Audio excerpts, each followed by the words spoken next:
స్వభావం. కాబట్టి ఎందుకంటే ఆసక్తి అంటే ఏమిటో మనకు అర్థం కావాలి.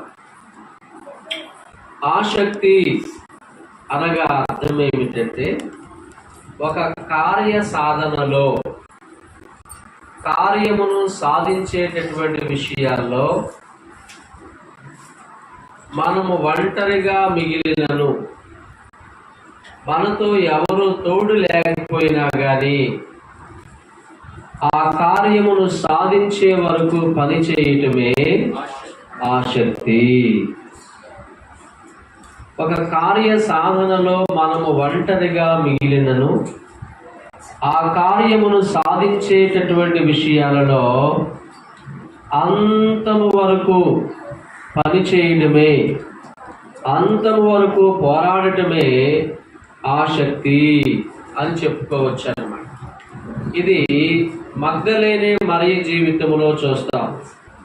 యేసుప్రభు వారు చనిపోయి సమాధి చేయబడి తిరిగి లేవటానికి ముందు మగ్దలేని మరియ సమాధిలో యేసుప్రభువును చూద్దామని వెళ్ళిందనమాట. సమాధిలో యేసుప్రభువును చూద్దామని వెళ్ళింది, కానీ ఆమెకు యేసుప్రభు వారు సమాధిలో కనబడలేదు.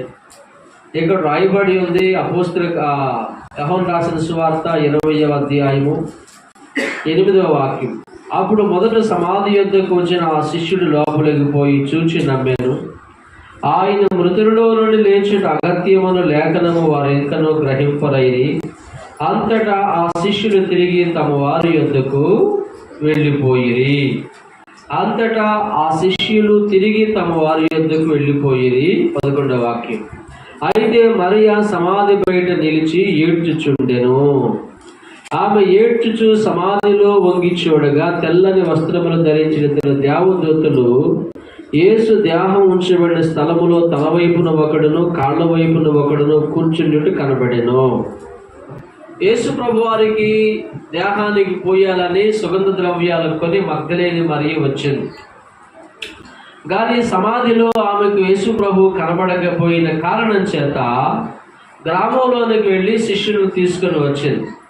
యేసు ప్రభు వారు సమాధిలో లేడు, రండి మీరు చూద్దురుగోని అని వారిని తీసుకొని వస్తే వాళ్ళు వచ్చి చూశారు. చూసేలేక వారికి కూడా యేసు ప్రభు కనబడాల. ఇక అంతటా వారు ఏం చేశారంటే 10వ వాక్యం ప్రకారము, అంతటా ఆ శిష్యులు తిరిగి తమ వారి యొద్దకు, చెప్పండి కొంచెం గట్టిగా చెప్పండి, ఎవరు గట్టిగా చెప్పాలి, ఎవరు ఎక్కడికి వెళ్ళారు, ఎక్కడి నుంచి? సమాధి యొద్ద నుండి. 11వ. అయితే మరియా సమాధి బయట నిలిచి ఏడ్చుచుండెను. ఎంతమంది మిగిలారు? She is a single woman. ఆమె ఒక్కటి మాత్రమే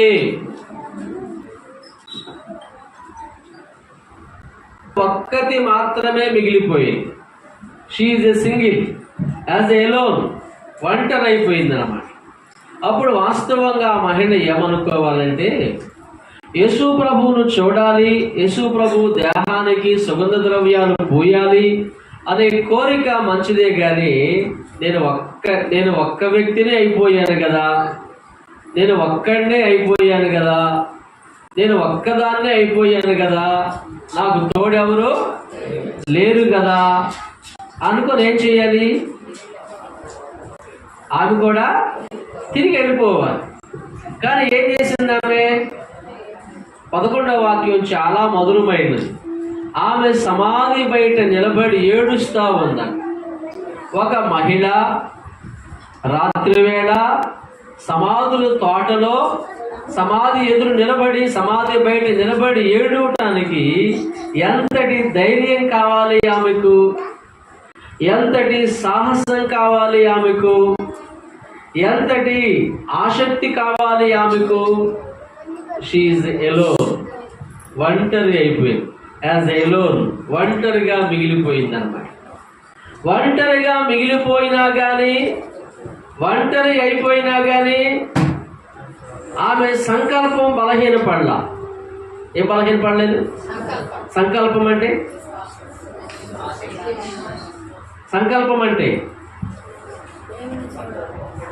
సంకల్పము అంటే చేయాలనుకున్నటువంటి కార్యం అన్నమాట. ఎదురు ఉన్నటువంటి గురి, ఎదురుగా ఉన్నటువంటి లక్ష్యం, ఎదురుగా ఉన్నటువంటి గోల్. ఆమె ఒంటరి అయినా కానీ సంకల్పం బలహీనపడలా. ఆ ఒంటరి మహిళ ఏం చేసిందో, ఏమి సాధించిందో చూద్దాం. 13వ వాక్యం. వారు, అమ్మా ఎందుకు ఏడ్చుచున్నావని ఆమెను అడగగా, ఆమె నా ప్రభువుని ఎవరో ఎత్తుకొని పోయి ఆయనను ఎక్కడ ఉంచిరో నాకు తెలియలేదని చెప్పాను. 15వ వాక్యం. యేసు, అమ్మా ఎందుకు ఏడ్చుచున్నావు, ఎవరిని వెతుకుచున్నావు అని ఆమెను అడగగా, ఆమె ఆయన తోటమాలి అనుకొని, అయ్యా నీవు ఆయనను మోసుకొని పోయిన యెడల ఆయనను ఎక్కడ ఉంచితివో నాతో చెప్పము, నేను ఆయనను ఎత్తుకొని పోదునని చెప్పాను. స్తోత్రం చెప్పండి. అసలు వచ్చింది దేనికి? ఆమె వచ్చింది దేనికి? సుగంధ ద్రవ్యాలు పూయటానికి వచ్చింది. కానీ ఇక్కడ ఆమె ఏం చెబుతుంది? అయ్యా నీవు ఆయనను మోసుకొని పోయిన యెడల ఆయనను ఎక్కడ ఉంచితివో నాతో చెప్పుము, నేను ఆయనను ఎత్తుకొని పోతునని చెప్పాను. ఎవరేమే అమ్మా? ఒంటరి అయిన మహిళ. సో నేనేం చెప్తున్నానంటే మీకు, ఆసక్తి అనగా కార్య సాధనలో నీ ఎదుట ఉన్నటువంటి సంకల్పములో నీవు ఒంటరివైనా కానీ ఆ కార్యమును సాధించే వరకు పని చేయటమే ఆసక్తి. 100కి 99 మార్కులు తెచ్చుకోవాలి అనే సంకల్పం ఉంది. వాడు నలుగురిలో ఉంటాడా, ఒంటరిగా ఉంటాడా? ఏం బాబు? ఒంటరి ఎందుకు? సాధించుకోవాలి కనుక. 100కి 99 సాధించుకోవాలి కనుక 26 రోజులు డ్యూటీ చేయాలి అనే సంకల్పం ఉన్నటువంటి వాడు ఫంక్షన్లకి, పబ్బాలకి పిలిచిన వారి అందరి దగ్గరికి వెళ్తాడా? ఆ సంకల్పం లేకపోతే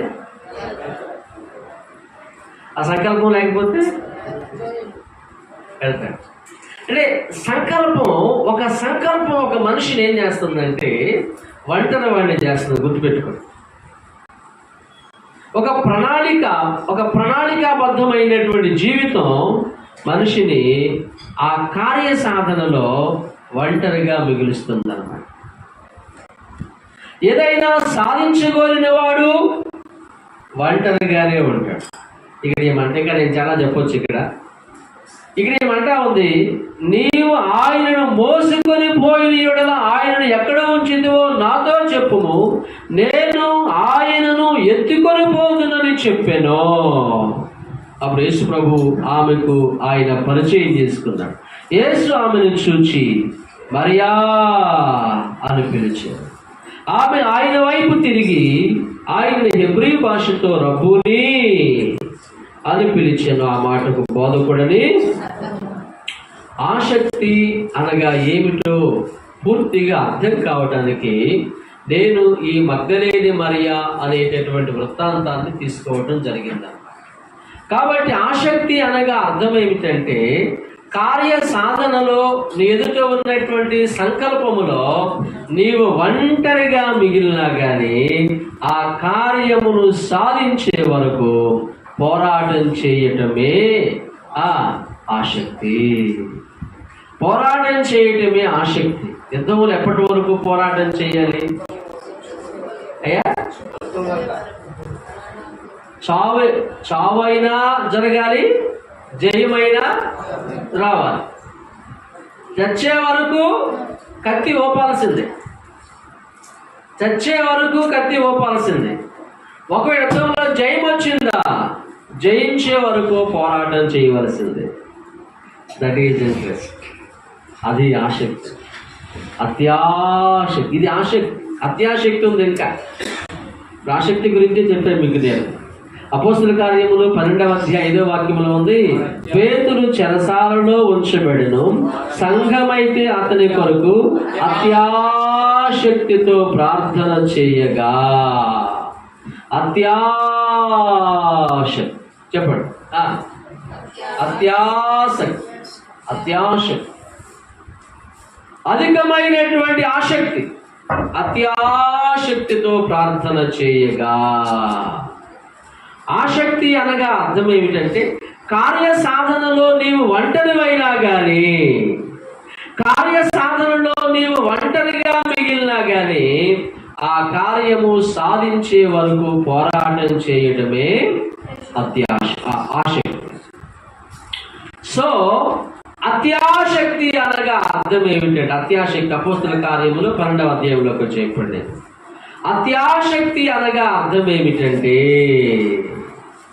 అత్యాశక్తి అనగా అర్థం మన ఎదుట ఉన్న కార్య సాధనలో, వినండి మళ్ళీ చెప్తాను, మన ఎదుట ఉన్న కార్య సాధనలో మనము ఆ కార్యమైన సాధించాలి, లేకపోతే చచ్చిపోవాలి.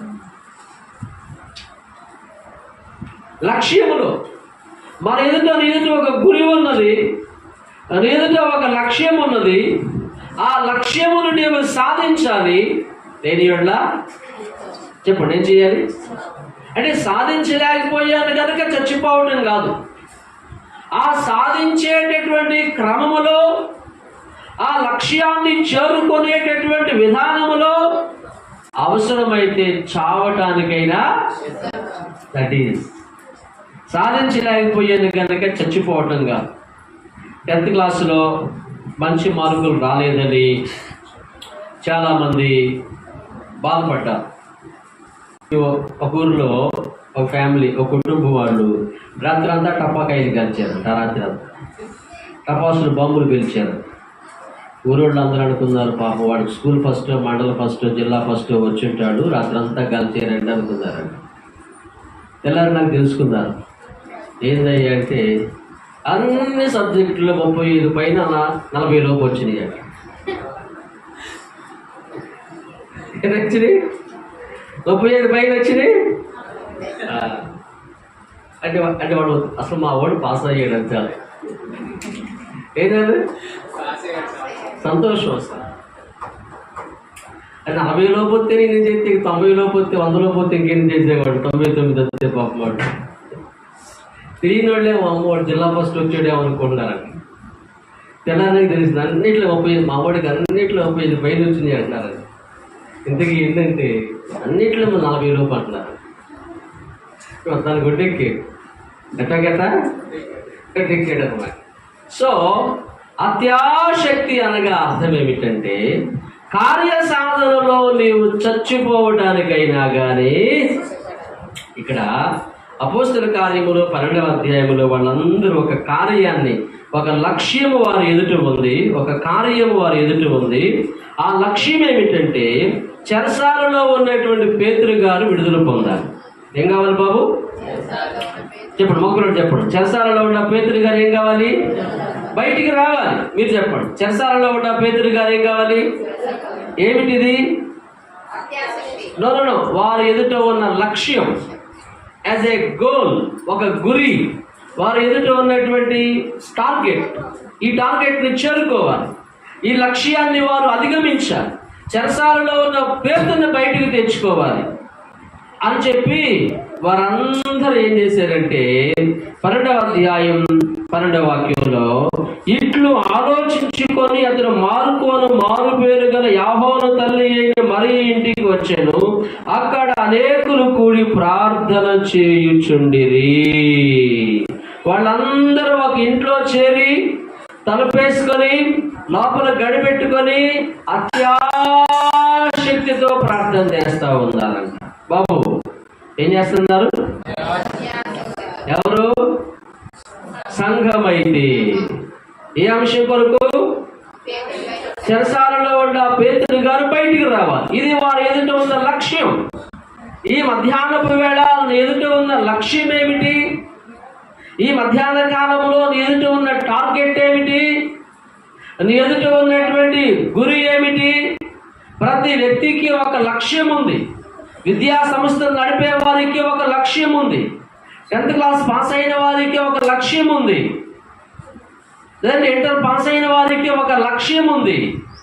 ఒక రాజకీయ నాయకుడికి ఒక 175 స్థానాల్లో నేను కనీసం 125 అయినా కానీ గెలవాలి. 175 స్థానాల్లో నాకు 150 అయినా కానీ నేను సాధించుకోవాలి. వారు చేసిన పని ఒక లక్ష్యంతో సాధించారు. లక్ష్య సాధన. ఒక క్రైస్తవుడిగా, ఒక విశ్వాసిగా నీ ఎదుట ఉన్న లక్ష్యం ఏమిటి? What is your goal? నీ గురి, నీ గమ్యం, నీ గోల్ ఏమై ఉన్నది? What is your goal? కేంద్రం బీజేపీ, భారతీయ జనతా పార్టీ గురి ఏమిటి?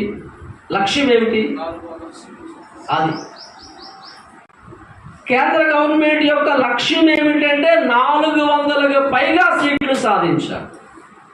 అపోజిషన్ పార్టీ గురి ఏమిటంటే ఈసారి మేమే గవర్నమెంట్ని ఏర్పాటు చేయాలి. అంటే ప్రతి వారికి లక్ష్యం, యాజ్ ఎ గోల్, టార్గెట్. ఒక రైతు, ఒక వ్యవసాయదారుడికి ఒక గురి ఉంది. ఈ సంవత్సరం ఏ విధమైన పంట. అలాగే ఒక క్రైస్తవుడిగా నీ లక్ష్యం ఏమిటి? ఒక విశ్వాసిగా నీ లక్ష్యం ఏమిటి? లక్ష్యము లేనివారు, లక్ష్యము అంటే గురి, ఒక గోల్, టార్గెట్, లక్ష్యము లేనివారు ఎందులోనూ రాణించలేరు, గొప్పవాళ్ళు కాలేరు. పొద్దుగొక్కుతుంది, తెల్లారుతుంది, పని చేసుకుంటున్నాం, వండుకుంటున్నాం, తింటున్నాం, నిద్రపోతూ ఉన్నాం. That is general. అదే లక్ష్యము కలిగిన వాడు, గురి కలిగిన వాడు, టార్గెట్ కలిగిన వాడు తన టార్గెట్ని చేరుకోవడానికి ప్రయత్నం చేస్తాడు. ఇక్కడ సంఘము యొక్క లక్ష్యం ఏమిటంటే, ఇక్కడ సంఘము యొక్క టార్గెట్ ఏమిటంటే చెరసాలలో, జైల్లో ఉన్న పేతురు గారిని బయటికి తెచ్చుకోవాలి. ఆ లక్ష్య సాధనలో వారు తీసుకున్న నిర్ణయం ఏమిటంటే, మనమందరము లోపల ఇంట్లో గడిపెట్టుకొని ప్రార్థన చేస్తా ఉన్నాం. మనము ఏ లక్ష్యము కొరకైతే ప్రార్థన చేస్తున్నామో, ఏ టార్గెట్ అయితే చేరుకోవాలని ప్రార్థన చేస్తా ఉన్నామో, ఆయనే వచ్చి తలుపు తట్టాలి. లేకపోతే మనం ఎవ్వరము తలుపు తీయకూడదు. స్తోత్రం చెప్పండి. That is target. వారి లక్ష్యం ఏంటి? పేతురు గారే వచ్చి తలుపు తట్టాలి. లేకపోతే ఏం తీయకూడదు. 1 రోజైనా, 2 రోజులైనా, 3 రోజులైనా, వారమైనా, 10 రోజులైనా, ఎన్ని రోజులైనా కానీ, హౌ మెనీ డేస్, ఎన్ని రోజులైనా కానీ, ఎన్ని దినాలైనా కానీ మనం తలుపు తీయకూడదు. మన లక్ష్యం ఏంటి? టెల్ మీ, చెప్పాలి. ఆయన్ని చూడాలి, మనం ఆయన రావాలి, ఆయన మన మధ్యలోకి రావాలి. ఆ లక్ష్యముతో వారు ప్రార్థన చేస్తూ ఉన్నారండి. అత్యాశక్తి అనగా అర్థం ఏమిటంటే, కార్య సాధనలో చావుకైనా వెనుకాడకూడదు. అవసరమైతే చావటానికైనా, అవసరమైతే 1 రోజు, 2 దినాలు, 3 దినాలు, 4 దినాలైనా ఉపవసించడానికి సాహసం చేయాలి. అలిగినప్పుడు ఉన్న ధైర్యం ఈరోజు ఉండదు మనకి. అలిగినప్పుడు ఉన్న పట్టుదల ఉపవాస ప్రార్థన రోజు ఉండదు అన్నమాట. అలిగినప్పుడు బతిమాలలో కూడా తినం, కానీ ఉపవాస ప్రార్థన రోజు అతి కష్టంగా ఉపవాసం ఉంటుంది. కాబట్టి ఉపవాస ప్రార్థన రోజు ఖచ్చితంగా ఉపవాసం ఉండండి. నేను ఉపవాసం ఉన్నాను కనుక చెప్తున్నాను మీకు. ఎవరో పెద్దోళ్ళు, బలహీనులు, రోగులు ఉంటే, ట్యాబ్లెట్లు వేసుకునేవాడు ఉంటే మినహాయించి యువకులందరూ, యవనస్తులందరూ ఉపవాసం ఉండటం అలవర్చుకోండి. అది నీకు ఒక లక్ష్యముగా మారాలి. కాబట్టి ప్రియమైన వారులారా, ఆ లక్ష్య సాధనలో వారు పేతురు గారే వచ్చి తలుపు తట్టే వరకు ఏం చేయలేదు, తలుపు తీయాలి. అలా వారు ప్రార్థన చేస్తూ ఉంటారు. ఇక కడకి ఏం జరిగిందంటే 13వ వాక్యం, అతడు తలవాకిట తలుపు తట్టుచుండగా, అతడంటే ఎవరు? పేతురు గారు. హృదే అది ఒక చిన్నది ఆలకించుటకు వచ్చాను.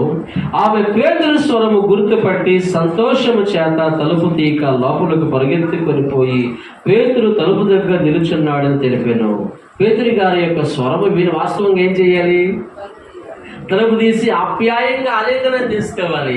అయ్యగారు మీరు వచ్చారా, అన్నయ్య మీరు వచ్చారా, అంకులు మీరు వచ్చారా, లేదంటే బ్రదర్ మీరు వచ్చారా, పాస్టర్ గారు మీరు రావాలని ప్రార్థన చేసామని చెప్పి ఆప్యాయంగా తలుపు తీసి డోర్ తీసి ఆమె ఆ చిన్నపిల్ల ఆలింగనం తీసుకోవాలి.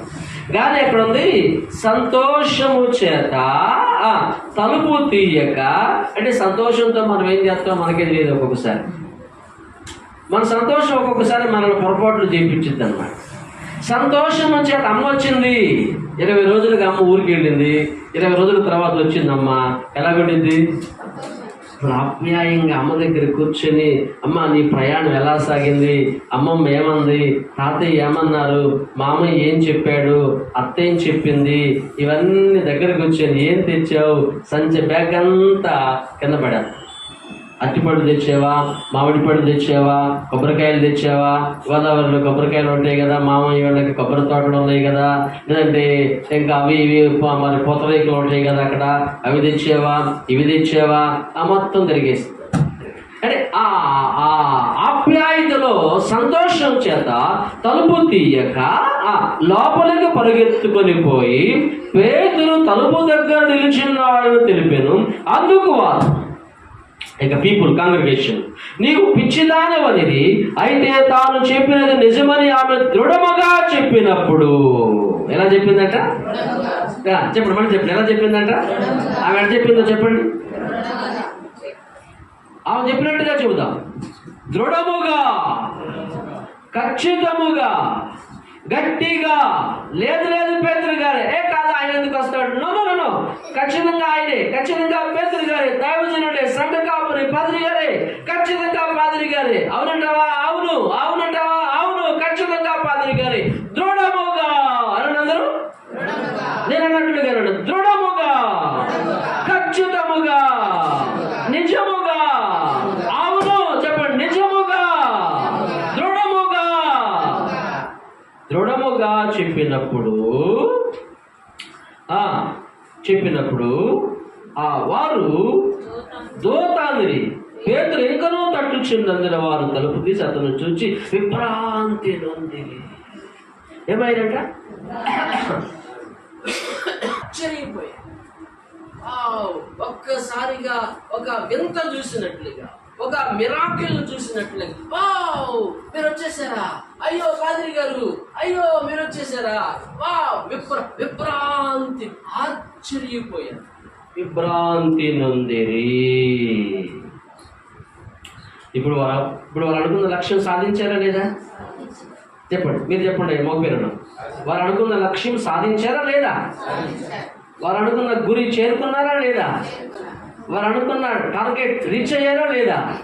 ఎలా? అత్యాశక్తి. ఆసక్తి అనగా, మళ్ళీ చెప్తున్నా, కార్యసాధనలో నీవు ఒంటరిగా మిగిలినా కానీ అంతం వరకు పోరాడటమే ఆసక్తి. అత్యాశక్తి అనగా లక్ష్య సాధనలో నీవు చచ్చిపోవలసి వచ్చినా కానీ ధైర్యంగా పోరాటం చేయటమే అత్యాశక్తి. అలా ఫీ స్టాండ్. అందరూ లేచి నిలబడి ప్రభు సన్నిధిలో ప్రార్థన చేసుకుందాం. మీ 2 చేతులు ఆకాశం వైపు చాపి, ప్రభువా నేను ఆసక్తి కలిగి జీవించడానికి సహాయం చేయండి, ఆసక్తితో బ్రతకటానికి నాకు సహాయం చేయండి, ఆసక్తి కలిగి మీ కొరకు జీవించినట్లుగా నాకు కృప చూపండి, అత్యాసక్తి కలిగి మీకోసం పనిచేయనట్లుగా నాకు సహాయం చేయండి అయ్యని మీ 2 చేతులు ఆకాశం వైపు చాపి 2 నిమిషాలు దయచేసి ప్రార్థన చేసుకోండి. యవనస్తులారా, నీ ఎదుట ఉన్న లక్ష్యం ఏమిటి? అమ్మ తల్లి, నీ ఎదుట ఉన్న టార్గెట్ ఏమిటి? నీ ఎదుట ఉన్న గురి ఏమై ఉన్నది? మగ్ధలేని మరి యొక్క నీ గురి ఏమై ఉన్నది బాబు? అమ్మ, యవనస్తులు ప్రార్థన చేసుకోండి, యవనస్తులు ప్రార్థన చేసుకోండి. మీ 2 చేతులు ఆకాశం వైపు చాపి ప్రార్థన చేసుకోండి. నాకు సహాయం చేయండి అయ్యా. ఈ సంవత్సరం రక్షణ పొందాలనే గురి నీకుందా? ఈ సంవత్సరం నా కుటుంబం అంతా రక్షణ పొందాలనే టార్గెట్ నువ్వు పెట్టుకున్నావా? ఈ సంవత్సరం మారు మనసు పొందాలి. నా కుటుంబం అంతా, నా కుమారుడు రక్షణ పొందాలి, నా భార్య మారు మనసు పొందాలి ఈ సంవత్సరం, నా భర్త రక్షణ పొందాలి ఈ ఏడాది ఈ నెలలోనే అనే టార్గెట్ నీకుందా? ఆది సంఘము యొక్క పేతురు గారి కాలంలో సంఘము యొక్క గురి చెరసాలలో ఉన్న పేతురు గారు బయటికి రావాలి. అలాగే మగ్దలేని మరియ యొక్క గురి నేను యేసు ప్రభువును ఎత్తుకొని వెళ్ళాలి, ఆయన లేకుండా నేను వెళ్ళటానికి వీల్లేదు. What is your goal? ఆసక్తి అనగా కార్య సాధనలో నీవు ఒంటరిగా మిగలవలసి వచ్చినా గాని ఆ కార్యమును సాధించే వరకు పనిచేయడం. అత్యాసక్తి అనగా లక్ష్య సాధనలో నీవు చచ్చిపోవలసి వచ్చినా గాని వెనుకాడకుండా ప్రభువా నన్ను కనికరించండి అయ్యా, ప్రభువా నన్ను జ్ఞాపకం చేసుకోండి అయ్యా.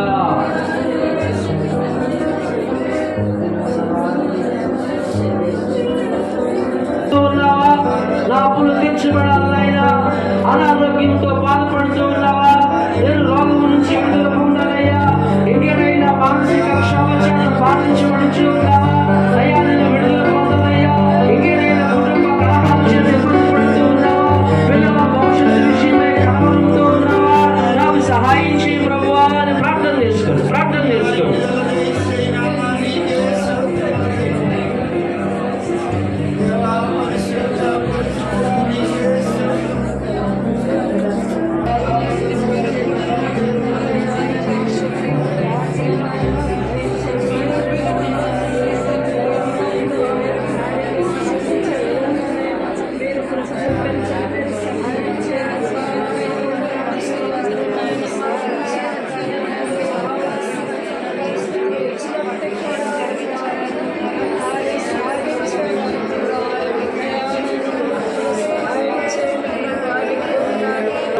లక్ష్యాన్ని నీ ఎదుట ఉన్న లక్ష్యం ఏమిటి?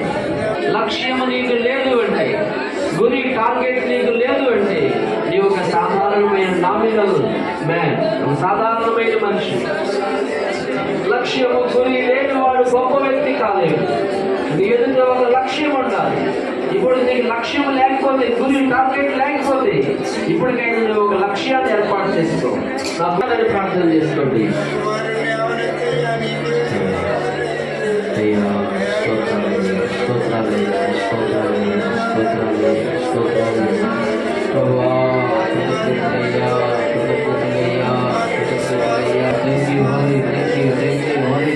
వందనములయ్యా.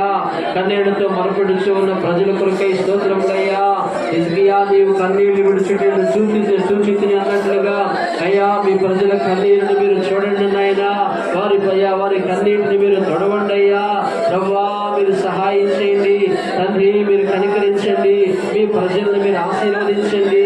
మీ ప్రజలను మీరు వర్ధిల్ల చేయండి. ఆత్మీయ జీవితంలో వర్ధిల్ల చేయండి, విశ్వాసంలో వర్ధిల్ల చేయండి, ప్రార్థనలో వర్ధిల్ల చేయండి. పరిశుద్ధ జీవితం కొరకే కలువరిలో బలియాగమయ్యాడు. యేసయ్య నీ కొరకే కలువరిలో సమాధి చేయబడి చనిపోయి సమాధి చేయబడి తిరిగి లేచాడు. యేసు ఇప్పుడు సమాధిలో లేడు, యేసు ఇప్పుడు శిలువ మీద లేడు. యేసు ఇప్పుడు ఆయన సమాధిని గెలిచిన మనతోనే ఉన్నాడు. ఆత్మస్వరూపిగా మన మధ్యలోనే ఉన్నాడు. ఇద్దరు ముగ్గురు నా నామములు ఎక్కడ కూడి ఇద్దరు అక్కడ ఆయన ఉంటానని చెప్పాడు. యేసయ్య ఇప్పుడు నీతోనే ఉన్నాడు. యేసయ్య ఇప్పుడు నీలోనే ఉన్నాడు. ఆయన నీ ప్రక్కలోనే ఉన్నాడు. ఆ పరిశుద్ధాత్మ దేవుడు నీలోనే ఉన్నాడు. దేవా నాకు సహాయం చేయండి అయ్యా, నన్ను కనికరించండి అయ్యా, నన్ను జ్ఞాపకం చేసుకోండి అయ్యా.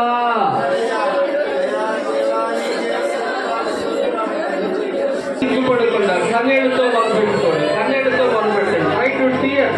కన్నీటితో ప్రయత్నించండి, కన్నీటితో ప్రయత్నించండి, కన్నీటితో ప్రయత్నించండి. ప్రభు సన్నిధిలో కన్నీటితో ప్రయత్నించండి, కన్నీటితో మొదలుపెట్టండి. అయ్యా బాబు కన్నీటితో మొదలుపెట్టండి. పురుషులు, మగపిల్లలు, యవనస్తులు, దేవా నాకు సహాయం చేయండి అయ్యా, నన్ను కనికరించండి నాయనా, నన్ను జ్ఞాపకం చేసుకోండి అయ్యా. కుటుంబాలను దీవించండి అయ్యా, కుటుంబాలను ఆశీర్వదించండి. ప్రభువా మీరు ఆశీర్వదించండి.